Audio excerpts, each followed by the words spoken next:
Okay, we are in the last part of our journey through Crete, which is in Greece, and that means we need a low-angle flag shot. One of the things we learned from our 2017 trip was not to land yourself with a huge Hail Mary drive back to Hania on our final day. So we saved the more proximate Rethymno for last. Of all the things we'd already seen and done on our 2017 trip, Rethymno was the biggest gap. Nothing but a glimpse from the bus station as we passed through.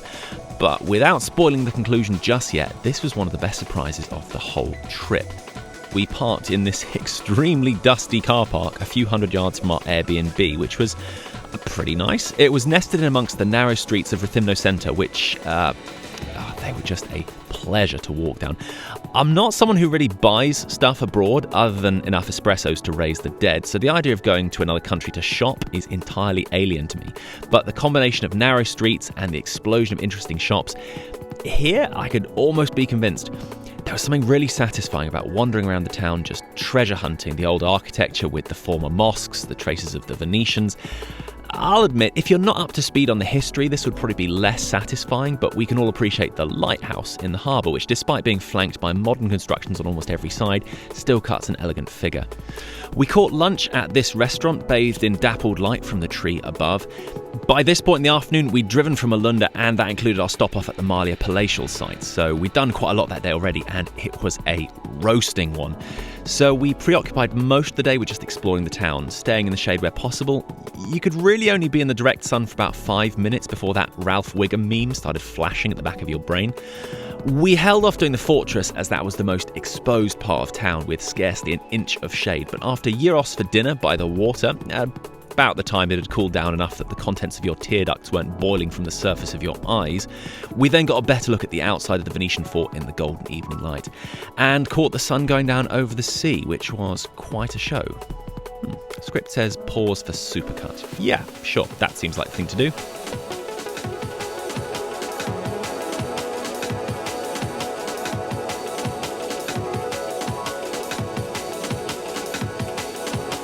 We had a bit of a wander around town after dark and enjoyed the buzz. Caught the first seconds of sunrise the next day, took in the town in the early morning, which was just absolute bliss. Witnessed this strange tableau between the local cats and a large crowd of ducks modelling a surprisingly peaceful coexistence by the harbour, presumably waiting for some sort of feeding. Got a close look at the lighthouse, as well as the town looking good enough to eat in the early sunshine. This is why I'm so evangelistic about early mornings, guys. I know most of you don't roll like that, but you've got to find out just how good this feels. And somewhat uniquely in Europe, the coffee places are up, open, and ready to espresso a lot earlier than you might expect. I had quite a few that morning, but Alex Street, with 2 X's, that was really good, a really great indie place. This was also the morning we had a look inside the Venetian Fort, and it's a great one. When it was built originally, it was envisaged that the whole town would be shifting inside its protective walls, but despite how big it is, it soon turned out that was not going to work. While it occupies a decent spot on the rocky outcrop, which adds to its defensive position, it has unusually low walls for a Venetian fort, and it fell to the Ottomans in the first year of the Cretan-Ottoman War, although the garrison were able to negotiate a surrender on favourable terms. Still, the Ottomans looked at it and were like, yeah, it's a pretty aight fort. We probably won't alter it that much, hence its preservation being so good. Though one of the most noticeable alterations to the interior is the mosque in the centre, which, unlike many of the former mosques we passed through in Greece, was open to see inside. Anyway, very much enjoyed taking a loop at the walls in the cool of the morning, though it was not remaining cool for long. Whereas the first half of our Crete trip was marked by distractingly high winds, the final third was marked by a heat wave, which would eventually break Greek records a couple of days after our Rethymno stay. I wanted to head about 45 minutes inland to a site called Eleftheria, but we ran into a snag. Or rather, a snag ran into us, and by snag, I mean a garbage truck smacked into the back of our rental car while we'd stopped to let it pass. Now, in hindsight, it doesn't really have the makings of a great travel anecdote, to be honest. And since all I have by way of footage are these mobile phone pics I hurriedly took as evidence, I won't dwell on it.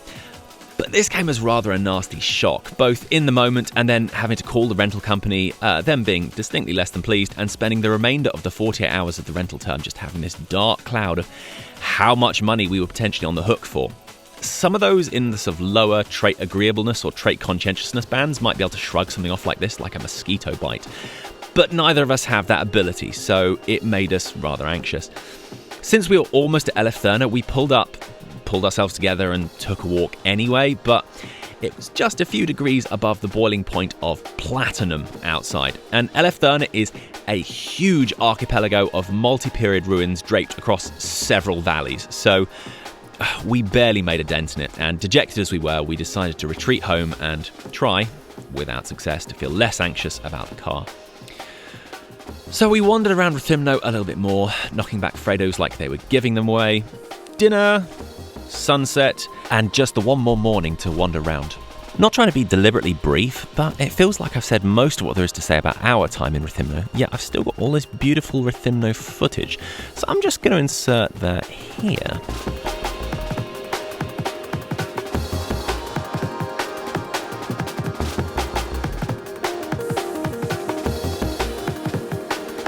I don't think I'll ever get over Hania and just how much it means to us. If you somehow missed me gushing about it in the first episode, I mean, staying there for your honeymoon does kind of lean on the scales, but I could equally see an alternate reality where we stayed in Rethymno instead, and this became our go-to happy place. Look, I'm as surprised as any, but it almost does out Hania, and that is a twist ending I did not see coming.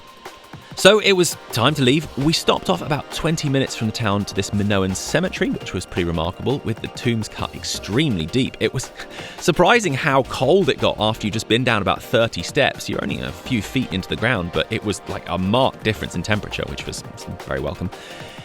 There's another loose piece to this 4-part account, which geographically belongs in the Hania prefecture, but chronologically goes here.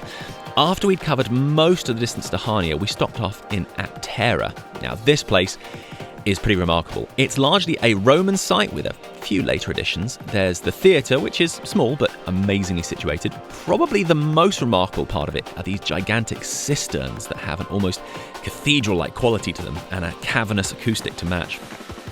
In the scorching heat that day, the monastery structure almost looked Mexican. We paused in just a tiny slither of shade just to take a breather. After that, we actually had a fairly long stretch of just lounging in Hania, but we were pretty tired and overheated at that point, so it felt like a long wait before we jumped on the ferry. And annoyingly, not a lot of footage for this final little bit. Having worried about it for 40 hours straight, the car hire guys took a look at the dink in the back of the car and sort of said, yeah, okay, well, you should have called the police, but there you go. And they didn't actually deduct out of our deposit, which was massive relief.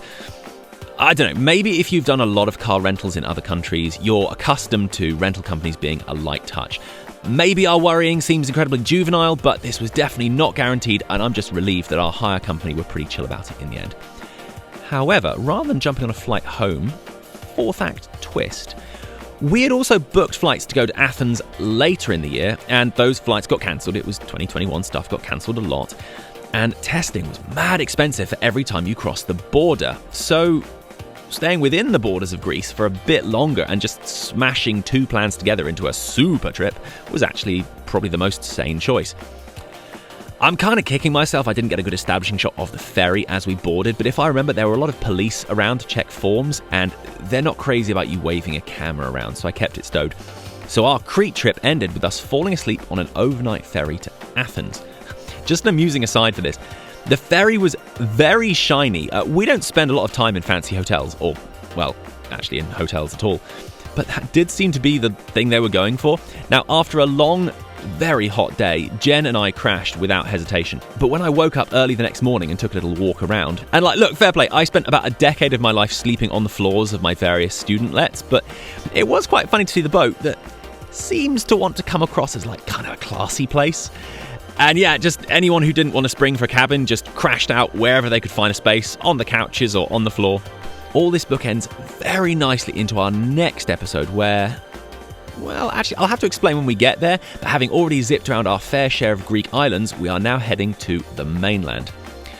So I hope you've enjoyed this mini-series so far. I was going to wrap up with a few side-by-side comparisons of different areas of Crete or some concluding thoughts, but, well, we love it a ridiculously, embarrassingly large amount. The sort of love for something that makes you bore people because you won't shut up about just how much you love it, and that actually doesn't make for very fun conversation, it turns out. But yes, unambiguously, without a trace of sarcasm or irony, love this place to bits. And the only reason we're not living there is...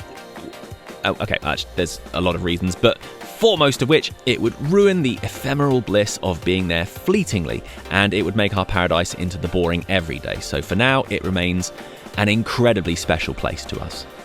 Oh, actually though, before we wrap, this really belongs in the Hania episode, but this keeps happening recently.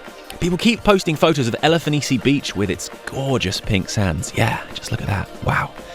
Yeah, isn't it amazing? Yeah, Elefsinici doesn't look like that. We've already done this, but this is it. It's lovely, but it is not bright iridescent pink. Maybe it used to be a lot pinker in, the 1960s, before the tourism boom. I don't know. But unless someone's been slaughtering dolphins Faroe Islands style, it is definitely not that pink. Not even close. The Elefsinici is great. You will love it. But either stop stealing pictures from places you've never actually been, or going in Photoshop and clicking paintbrush, then overlay. Look, at this point, it's probably just a strategy to get outrage clicks, but it's a pretty open secret. Elefsinici might have a faint pink hue when you go, but probably not. Not this. Definitely not this. This. Cool. Anyway, got that off my chest. Cool. Meanwhile, we are slowly growing the channel, but it is definitely an upstream struggle against, well, just about every platform, all of whom actively sabotage any attempt you make to simply post what you're up to, unless you do it in the most obnoxious manner possible.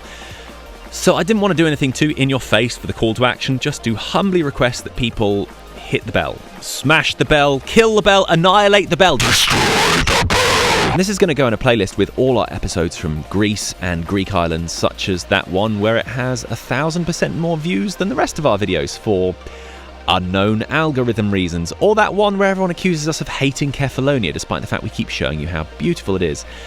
I guess the writers were wrong. You really should tell, don't show. And others to come as well. So stick around for more, and we'll catch you very, very soon.